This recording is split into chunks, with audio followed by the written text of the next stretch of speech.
Matapos nga pong matalo ang Golden State Warriors last game laban sa Toronto Raptors, magkakaroon ng kanilang team ng mahabang road trip kung saan uumpisahan nila ito bukas laban sa Dallas Mavericks. Bago pa magumpisa, inanunsyo na hindi dito maglalaro sina Seth Curry at Jimmy Butler. Nakalista bilang questionable si Gary Payton II na nagkaroon ng right foot soreness. Habang sa Dallas Mavericks, maraming key player ang hindi makakapaglaro kagaya ni Anthony Davis, Derek Lively, Kyrie Irving at si Dante Exum, habang questionable si Daniel Gafford. Pero kahit man parehong kulang ang lineup, magkabilang kupunan na ito, nananatili pa ring yamado ang Golden State since sila ang mas malakas sa rankings. Pero hindi rin naman dapat magpakampante ang Warriors dahil posibleng ma-upset sila dito sa pagkakaroon ng Dallas ng home court advantage at sobrang nanghihina ang Warriors sa tuwing naglalaro sila sa road games. Samahan mo pa ng pagkawala ng second option sa opensa.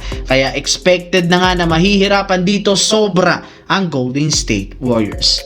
Samantala, dito naman tayo. Opisyal na nga pong inanunsyo ng NBA ang mga malalarong magiging parte ng starting lineup ng All-Star Game.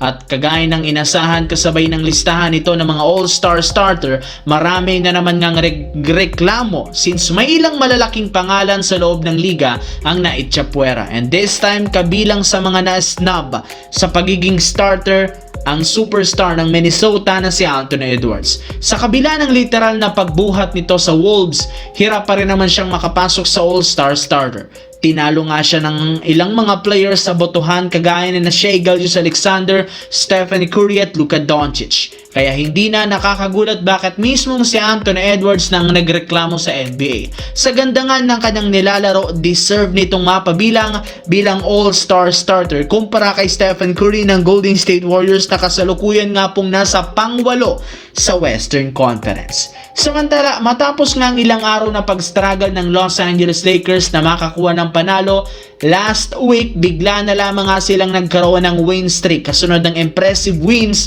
sa last 2 games laban sa Toronto Raptors at Denver Nuggets. At isa sa mga rason dahil sa ginawang adjustment ni Coach JJ Redick sa rotation. May ilang players ang dinagdag dito katulad ng two-way player na si Drew Timme na nagkaroon ng magandang laro at napakalaking impact sa last 3 games. Kaya maging si LeBron umamin sa interview na sa simula pa lang malaki ang kanyang tiwala kay Timme. Napakasipag, napakatalino nga daw nitong maglaro at may kakayahan pang makagawa ng 3-pointer, kumuha ng rebound at gumawa ng tamang play. Kaya hindi talaga siya nagkamali sa pagkuha ng Lakers dahil dyan posibleng ito ang maging secret weapon ni Coach JJ Redick lalo pat kapag ginagamit ito, instant score ang kanyang ginagawa.